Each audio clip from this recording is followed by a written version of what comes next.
कौन से कर्म व्यक्ति को निर्धन बना देते हैं? धन और संपत्ति का संबंध केवल मेहनत और भाग्य से नहीं, बल्कि व्यक्ति के कर्मों से भी जुड़ा होता है। हिंदू धर्म ग्रंथों, वेदों, पुराणों और शास्त्रों में ऐसे कई कर्मों का उल्लेख किया गया है जो व्यक्ति को निर्धनता की ओर ले जाते हैं। यदि कोई व्यक्ति आर्थिक रूप से सफल होना चाहता है तो उसे इन कर्मों से बचना चाहिए। 8 अधर्म पूर्वक अर्जित धन अनैतिक आय। शास्त्रों के अनुसार जो व्यक्ति दूसरों को धोखा देकर, छल कपट से या अनुचित तरीकों से धन अर्जित करता है, उसका धन अधिक समय तक नहीं टिकता।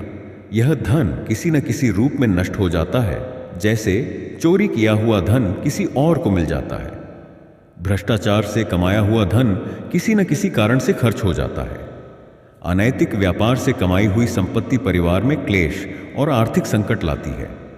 शास्त्रीय प्रमाण: धर्मेणैव धनम प्राप्तम सुखाय च हिताय च अधर्मेण च संप्राप्तम तस्मान् नाशाय कल्पते।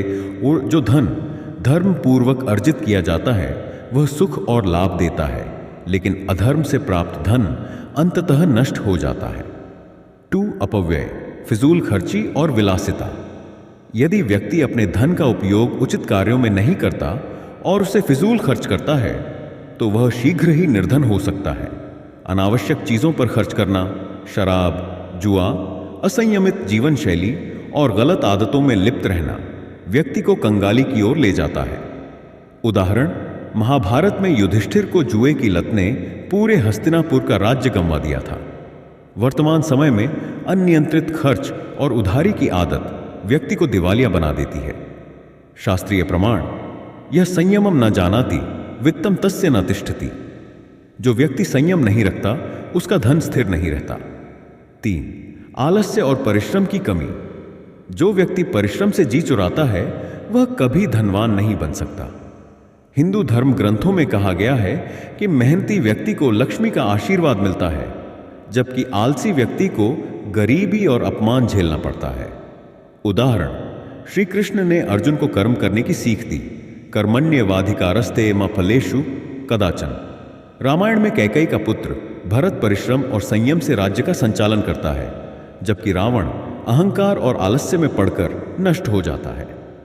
शास्त्रीय प्रमाण: आलस्यम ही मनुष्याणाम शरीरस्थो महान रिपु। आलस्य मनुष्य का सबसे बड़ा शत्रु है। शोर, असत्य और छल कपट का व्यवहार।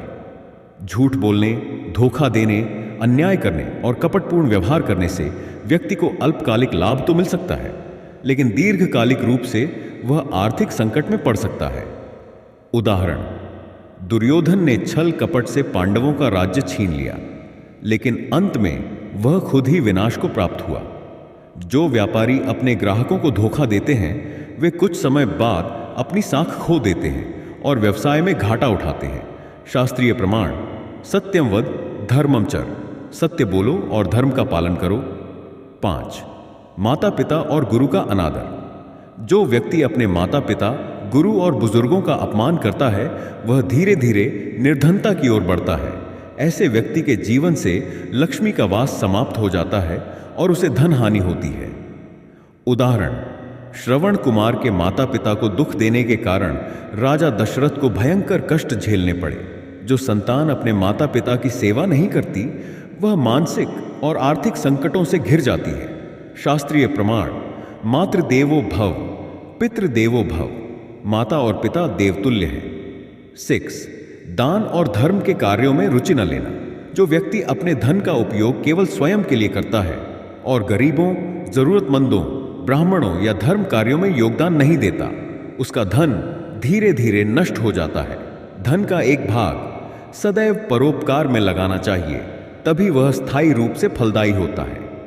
उदाहरण: राजा हरिश्चंद्र ने सत्य और धर्म के मार्ग पर चलकर अपार कष्ट झेले, लेकिन अंततः उन्हें वैभव की प्राप्ति हुई। कुबेर को धन का स्वामी इसलिए बनाया गया क्योंकि उन्होंने हमेशा धर्म और परोपकार में रुचि ली। शास्त्रीय प्रमाण: दानेन धनम वर्धते लोभेन नश्यति।